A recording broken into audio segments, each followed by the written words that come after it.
Bismillahirrahmanirrahim. Assalamualaikum warahmatullahi wabarakatuh.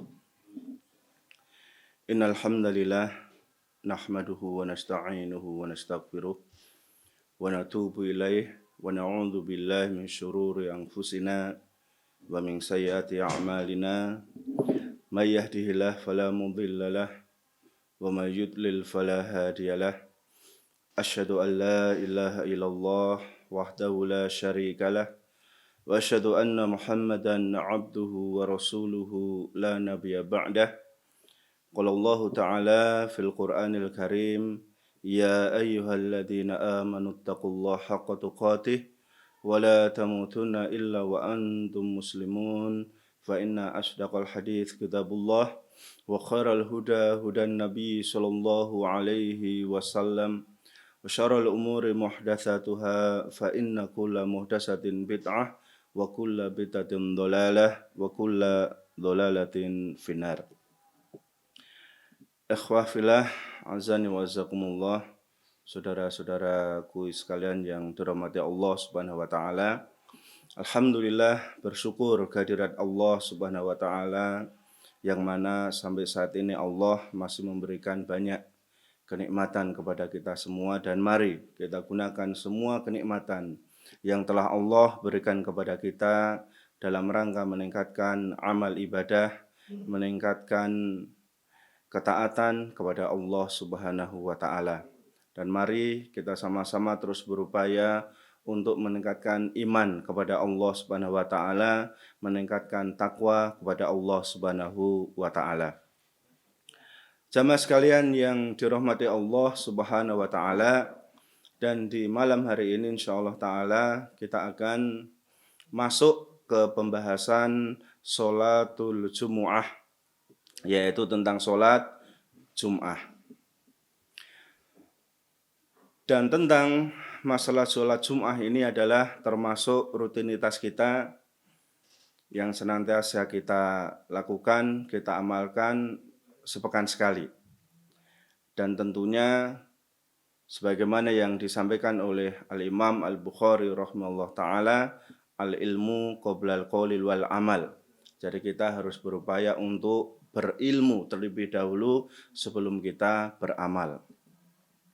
Dan kita lihat pembahasan ini, yaitu tentang al-mas'alatul ula hukmuha wa dalilu dzalika. Adalah pembahasan pertama tentang hukum dan dalil dari sholat Jumat ini.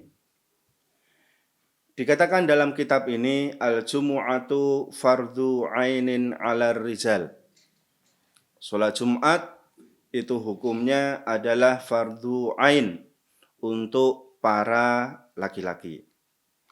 Liqauli subhanahu wa ta'ala, sebagaimana firman Allah Subhanahu wa ta'ala dalam surah Al-Jumu'ah ayat yang ke-9, Allah Subhanahu wa ta'ala berfirman, ya ayyuhalladzina amanu, wahai orang-orang yang beriman, idza nudiya lis-sholati min yaumil jumu'ah, apabila telah dipanggil untuk melakukan sholat di hari Jumat, fas'au ila dzikrillah, maka bersegeralah untuk menuju zikir kepada Allah Subhanahu wa taala, wa dzarul bai', dan tinggalkanlah jual beli. Ini adalah ayat dari surah Al-Jumu'ah yang menegaskan bahwasanya sholat Jumat itu hukumnya adalah fardhu ain bagi kalangan laki-laki. Waliqaulihi sallallahu alaihi wasallam, begitu pula sabda Rasulullah sallallahu alaihi wasallam, rawahul jumu'ah wajibun ala kulli muhtalamin. Berangkat menghadiri sholat Jumat wajibun, hukumnya adalah wajib, ala kulli muhtalamin, bagi setiap orang yang sudah ihtilam, yaitu orang yang sudah baligh. Ini adalah penegasan kedua terkait dengan hukum sholat Jumat, yaitu hukumnya adalah wajib. Wa qauluhu sallallahu alaihi wasallam, begitu pula sabda Rasulullah Shallallahu alaihi wasallam dalam hadis yang lain, layan tahiyanna aqwamun min wad'ihimul al-jumu'at. Maka hendaklah berhenti kaum-kaum yang meninggalkan sholat Jumat. Awla yahtimannallahu ala qulubihim, atau kalau tidak Allah akan tutup hati-hati mereka. Thumma layakununna minal ghafilin, kemudian mereka semua itu akan menjadi dari orang-orang yang ghaflah, yaitu orang yang lalai mengingat Allah Subhanahu wa taala. Ini adalah penegasan kedua dari hadis Nabi Shallallahu alaihi wasallam yang menjelaskan bahwasanya hukum dari sholat Jumat itu adalah wajib. Qala Nawawi rahimahullah ta'ala. Begitu pula yang dikatakan oleh Imam An-Nawawi, fihi annal jumu'ata fardhu ain. Bahwasanya sholat Jumat itu hukumnya adalah fardhu ain. Walil hadis al-ati ba'da qalil. Kemudian akan ada penjelasan setelah ini terkait dengan lebih detailnya tentang masalah hukum sholat Jumat. Jadi di al-mas'alatul ula di sini, jadi di pembahasan pertama di sini jelas bagi kita bahwasanya dengan dalil Al-Qur'anul Karim, kemudian hadis Nabi Shallallahu alaihi wasallam menjelaskan bahwasanya hukmuha fardu ain. Hukumnya adalah fardu ain. Kemudian kita lihat al-mas'alatu tsaniyah adalah pembahasan kedua tentang sholatul jumu'ah, yaitu tentang sholat Jumat di sini. Ala man tajibu, siapa yang wajib untuk menghadiri sholat Jumat? Tajibu al-jumu'atu ala kulli muslimin. Maka wajib menghadiri sholat Jumat adalah bagi setiap muslim. Itu yang pertama. Zakarin. Yang kedua adalah laki-laki. Hurin. Yang ketiga adalah merdeka. Balighin. Yang keempat adalah dia balik. Akilin. Yang kelima, dia adalah berakal. Qadirin ala ityaniha. Dia mampu untuk mendatanginya. Mukimin. Yang ketujuh adalah dia dalam keadaan mukim. Jadi disebutkan dalam kitab ini, yang diwajibkan untuk sholat Jumat adalah bagi setiap muslim yang laki-laki, yang dia itu merdeka, yang dia itu sudah balik, yang dia itu berakal, yang dia itu mampu untuk menghadiri tempat diselenggarakan Jumat, kemudian yang ketujuh adalah mukim.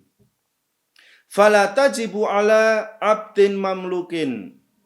Kemudian keterangan selanjutnya di sini adalah tidak wajib sholat Jumat itu bagi abdin mamlukin, yaitu seorang budak, awim ro'atin, atau seorang wanita, ausobiyin, atau seorang anak-anak yang belum balik, au majnunin, atau seorang yang majnun, yaitu orang yang gila, au maridin, atau seorang yang sakit, au musafirin, atau seorang yang sedang safar.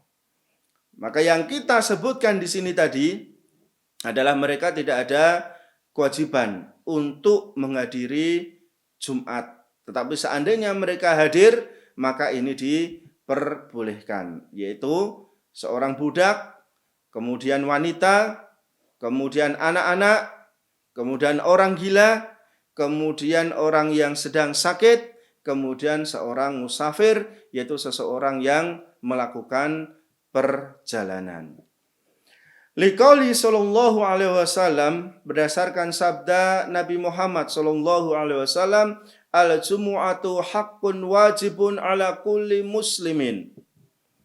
Jumat itu hak yang wajib bagi setiap muslim fi jama'atin, dalam keadaan jamaah.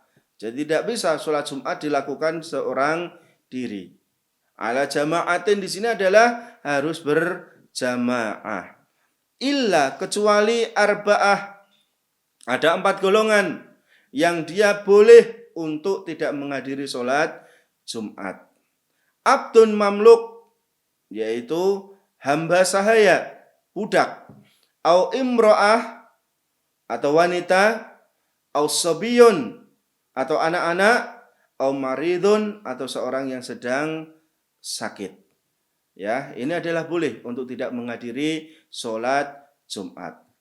Wa ammal musafiru, adapun seorang musafir, fala talzimuhu al-jumu'ah, maka dia tidak ada kewajiban untuk melakukan sholat Jumat.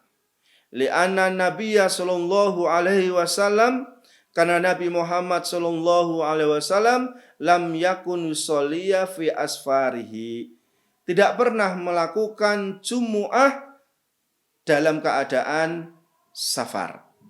Ya, ini adalah menunjukkan dalil bahwasanya selama Rasulullah Shallallahu Alaihi Wasallam itu mengadakan safar, maka beliau belum pernah melakukan sholat Jumu'ah. Waqad wafaqa yauma Arafah fi hajjatihi Jumu'atun, dan pernah bebarengan dengan hari Arafah dalam haji beliau Jumat. Wa ma'adzalika sholaha dhuhron, namun beliau itu justru melakukan sholat zuhur. Wa jama'al asra ma'aha, dan menjamak zuhur tadi dengan sholat asar. Ya, dalam keadaan safar, jelas dari penjelasan di sini adalah Nabi Shallallahu Alaihi Wasallam sendiri beliau tidak melakukan sholat Jumat. Ya, tetapi justru menjamak antara sholat zuhur dan sholat asar. Amal musafiru ladzi yanzilu baladan, dan di sini ada pengkhususan seorang musafir yang dia itu sudah tinggal di suatu negeri. Jadi tinggal di sini berarti sudah tidak melakukan perjalanan, tapi dia sudah berada di suatu tempat, suatu negeri, suatu daerah. Tuqamu fihi al-jumu'ah, ditegakkan di dalamnya Jumu'ah. Fa innahu yusolliha ma'al muslimin, maka hendaklah dia sholat atau menghadiri Jumu'ah bersama kaum muslimin. Ya, ini adalah anjuran. Ya, anjuran bagi seorang musafir ketika dia memang sudah berada di suatu tempat, di suatu daerah, di suatu negeri, maka ketika dia mendapati ada kaum masyarakat sekitar dia itu melakukan sholat Jumat, maka hendaklah dia menghadiri sholat Jumat. Walaupun dijelaskan oleh para ulama, seandainya dia tidak menghadiri sholat Jumat, maka tidak ada masalah. Ya, tidak ada masalah karena keadaan dia tetap dihitung sebagai seorang musafir. Wa idza hadaraha al-'abdu, maka ketika seorang hamba menghadirinya, yaitu menghadiri Jumu'ah, awil mar'ah aus-sabi, ada seorang budak yang menghadiri Jumu'ah, atau wanita yang menghadiri Jumu'ah, atau anak-anak yang menghadiri Jumu'ah, awil marid, atau seorang yang sakit yang tetap hadir menghadiri Jumu'ah, awil musafir, atau seorang musafir yang tetap menghadiri sholat Jumat, sahhat minhu, maka sah sholat Jumatnya, wa aja'athu an sholatid dhuhri, dan itu sudah mencukupi bagi dia dari sholat zuhur. Maksudnya dia sudah tidak perlu untuk melakukan sholat zuhur lagi. Kenapa? Karena dia sudah melakukan sholat Jumat, berarti gugur untuk melakukan sholat zuhur. Kecuali mereka ini tidak menghadiri sholat Jumat, berarti ada kewajiban yang harus dia lakukan, yaitu untuk melakukan sholat zuhur. Jamaah sekalian yang dirahmati Allah Subhanahu wa Ta'ala, itu adalah penjelasan tentang al-mas'alatu tsaniyah, yaitu penjelasan atau pembahasan yang kedua tentang siapa sebenarnya yang wajib untuk menghadiri Jumu'ah. Kemudian kita lihat al-mas'alatu tsalitsah, pembahasan yang ketiga, waktuha. Waktu sholat Jumat. Waktu sholat Jumat itu dimulai kapan dan diakhiri kapan. Waktu Jumu'ati wa waktu zuhri. Maka dijelaskan bahwasanya waktu sholat Jumat adalah sama dengan waktu sholat zuhur. Jadi waktu sholat Jumat itu sama dengan waktu sholat zuhur. Min ba'di zawal ila an yasira dhillu syai' katulih. Yaitu setelah zawal, yaitu matahari mulai bergeser, mulai condong, sampai bayangan sesuatu itu seperti tingginya. Bayangan sesuatu itu seperti tingginya. Berarti sampai sholat asar atau sampai sholat waktu asar. Ya, berarti di sini dijelaskan bahwasanya waktu sholat Jumat sama dengan waktu sholat zuhur, yaitu ketika matahari pas berada di atas kita, kemudian sampai tingginya benda itu sama dengan panjangnya bayangan. Berarti sampai waktu sholat asar.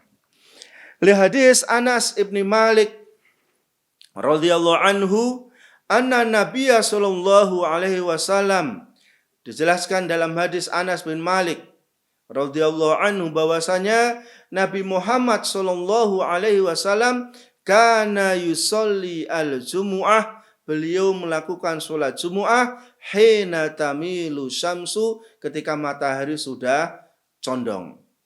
Ya, ketika matahari sudah condong, matahari sudah bergeser.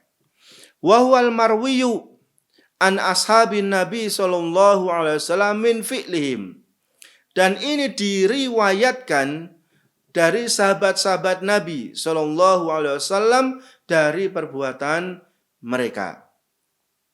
Wala hadza, maka berdasarkan ini, faman adraka raq'atan minha, maka barang siapa yang mendapati 1 rakaat saja dari waktu itu, qabla khuruji waqtiya, sebelum keluar dari waktunya, faqad adrakaha, maka sungguh dia sudah mendapati Jumu'ah. Walaupun dia hanya mendapati 1 rakaat saja, maka dia sudah dihitung mendapatkan Jumu'ah.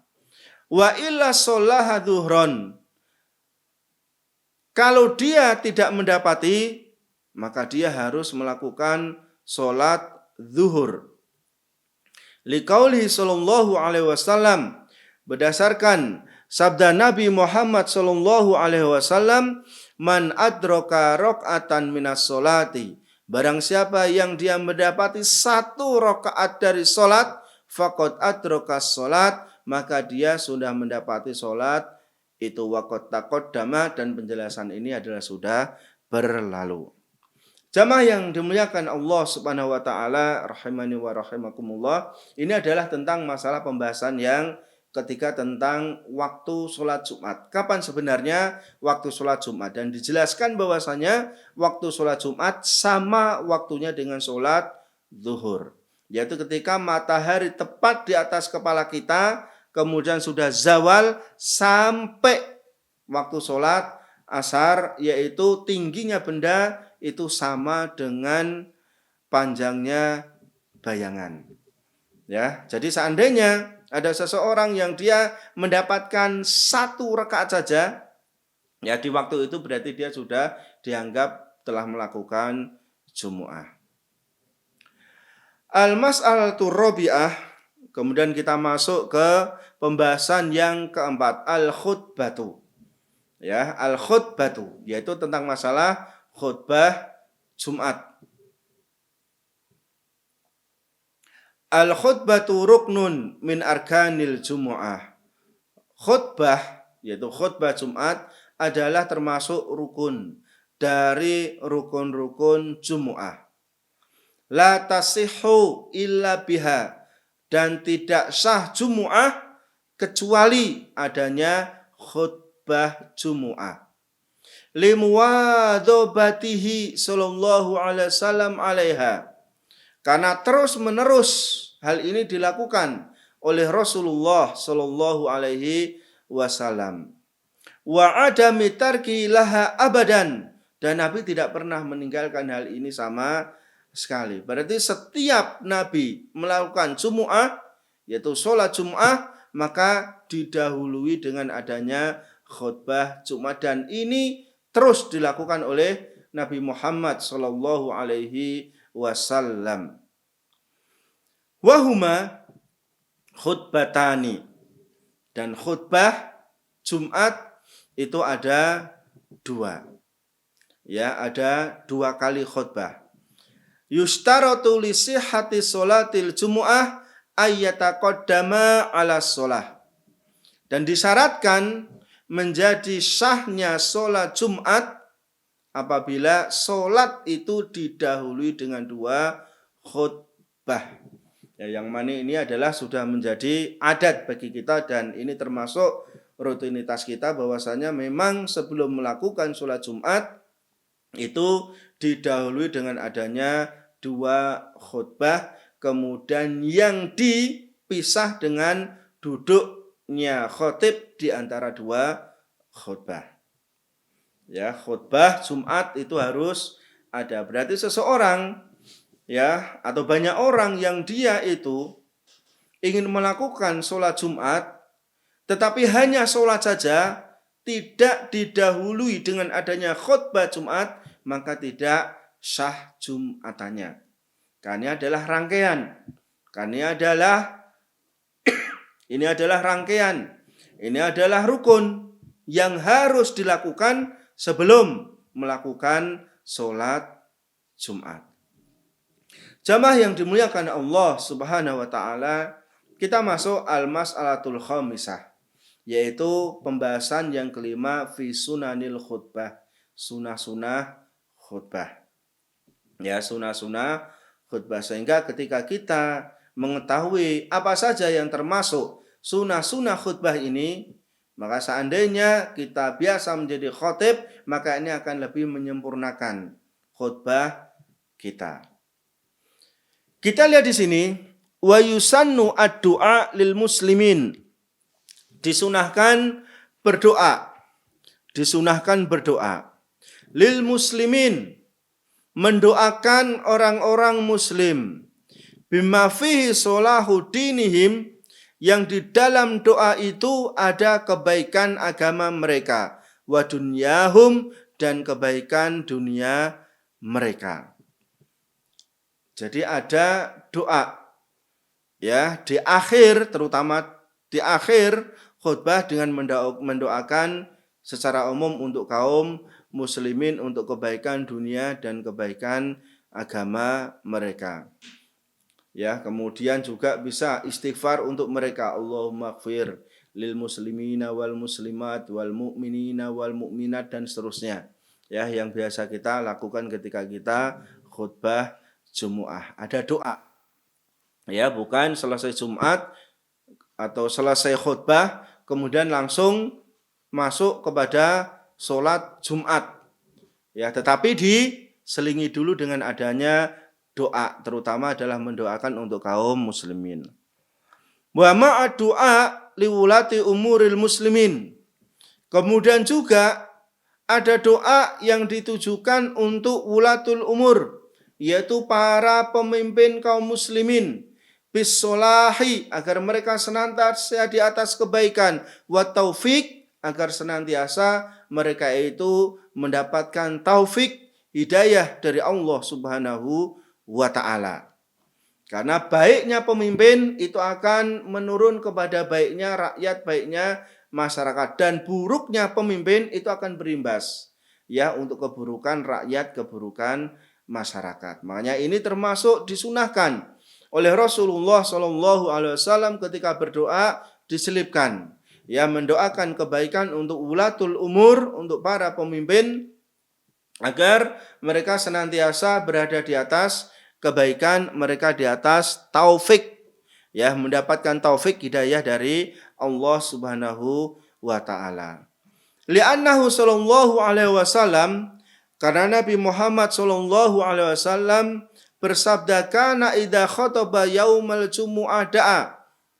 Ya, maksudnya dijelaskan di sini, kana idza khataba yaumal jumu'ah. Apabila beliau Rasulullah sallallahu alaihi wasallam itu berkhutbah yaumal jumu'ah, yaitu pada hari Jumat, da'a, beliau berdoa. Wa asyara bi isba'ihi, kemudian beliau mengisyaratkan dengan jari beliau. Ya, dengan jari beliau. Jadi ketika khatib itu berdoa tidak mengangkat tangan seperti ini, ya, tetapi dengan isyarat isba', yaitu jari telunjuk beliau ditelunjukkan ke atas seperti ini. Ya, Allahumma ighfir lil muslimina wal muslimat wal mu'minina wal mu'minat, dan seterusnya. Ya, bukan dengan mengangkat kedua tangan. Wa ammanan nas, kemudian manusia boleh untuk mengaminkan. Ya, manusia itu boleh untuk mengaminkan. Jamaah Jum'ah itu boleh mengaminkan. Tetapi dijelaskan, ya, oleh mayoritas ulama, ketika mengaminkan itu adalah dengan suara yang sir, pelan, bukan dikeraskan.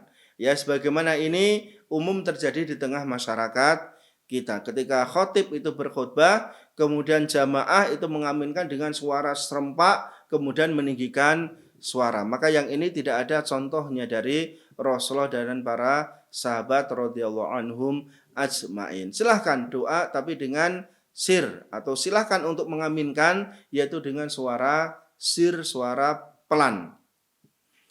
Wa ayatawallahuma ma'as sholati wahidun, dan hendaklah dilakukan khutbah ini dan sholat wahidun oleh satu orang saja. Ya, disunahkan yang khutbah itu dia, kemudian yang mengimami itu juga dia, bukan orang lain. Walaupun seandainya, ya, karena suatu hal dia nyuruh orang lain untuk menjadi imam, itu juga boleh. Ya, tetapi di antara sunnah Nabi Muhammad SAW satu orang dalam masalah khutbah dan imam. Wa yarfa'u sautahu bihima, meninggikan suara ketika dua khutbah, hasba taqati, sesuai dengan kemampuan dia. Jadi harus semangat khutbah, tinggikan suara. Ya, tinggikan suara, bukan pelan. Wa yakhtuba qa'iman, kemudian hendaklah khutbah dengan keadaan berdiri, bukan dengan keadaan duduk. Liqauli ta'ala, sebagaimana firman Allah Subhanahu wa taala dalam surat Al-Jumu'ah ayat 11, wa tarakuka qa'ima, dan mereka meninggalkanmu dalam keadaan berdiri, yaitu berdiri dalam keadaan khutbah Jum'ah. Wa qala Jabir ibnu Samurah radhiyallahu anhu, berkata Jabir ibnu Samurah, semoga Allah meridhai beliau, kana Rasulullah sallallahu alaihi wasallam yakhtubu qa'iman, adalah beliau Rasulullah sallallahu alaihi wasallam khutbah dalam keadaan berdiri. Tsumma yajlisu, kemudian beliau duduk. Tsumma yaqumu, kemudian berdiri lagi, fayakhtubu, melanjutkan khutbah yang kedua. Jadi khutbah pertama, kemudian duduk, kemudian berdiri lagi, melanjutkan khutbah yang kedua.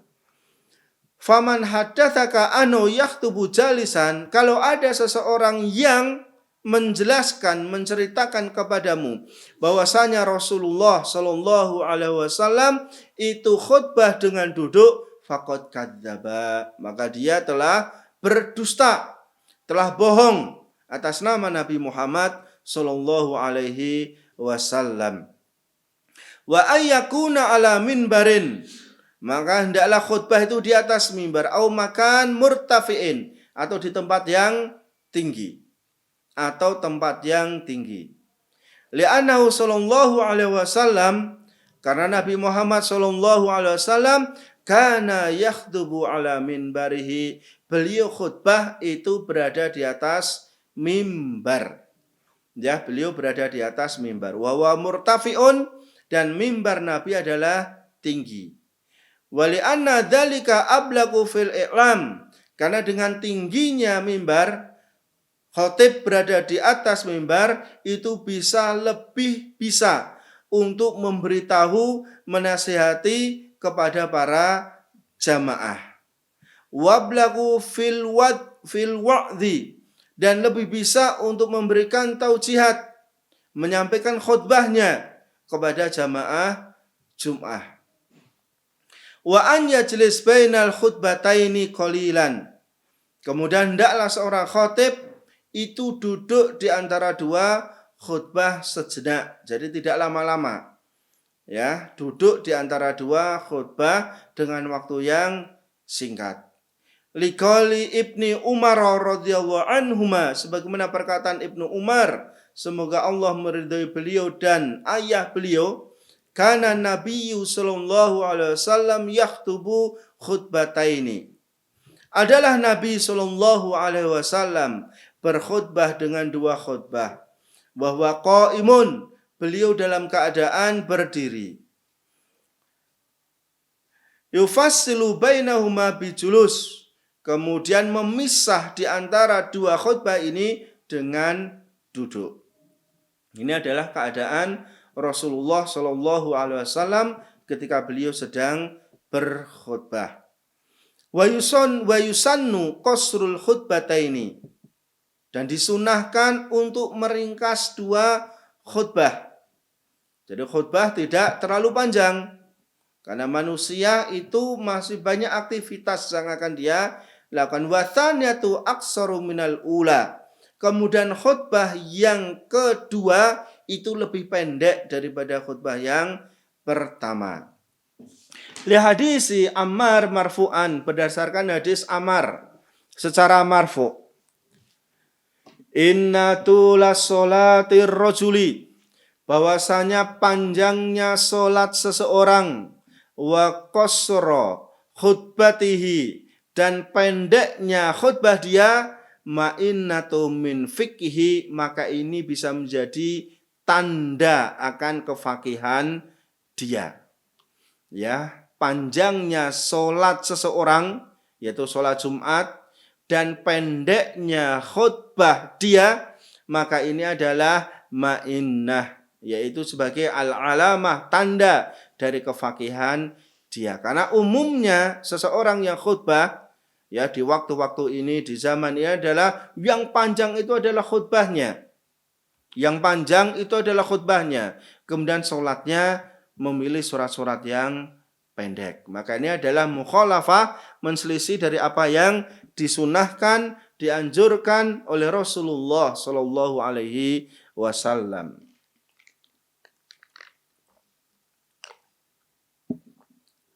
Fa'atilu sholata, maka kata beliau, panjangkan sholat, waksuru al khutbah, dan pendekkan khutbah. Ya, perintah beliau, panjangkan sholatnya dan pendekkan khutbahnya. Wa yusannu ayusallimal khatib alal mu'minin, dan disunahkan khatib itu memberikan salam kepada makmumin, kepada makmum, idza aqbala alaihim, ketika menghadap kepada mereka. Ya, jadi sebelum khutbah itu disunahkan untuk mengucapkan salam terlebih dahulu. Liqauli Jabir radhiyallahu an, kana Rasulullah sallallahu alaihi wasallam idza sa'idal mimbar sallama. Berdasarkan Jabir, yaitu perkataan Jabir, beliau mengatakan bahwasanya Rasulullah sallallahu alaihi wasallam ketika naik mimbar, maka beliau mengucapkan salam terlebih dahulu. Wa yusannu ayyajlisa 'alal minbari ila faraghil muadzin. Kemudian disunahkan juga duduk di atas mimbar. Jadi khatib duduk di atas mimbar ila faraghil muadzin, sampai muadzin itu selesai adzan.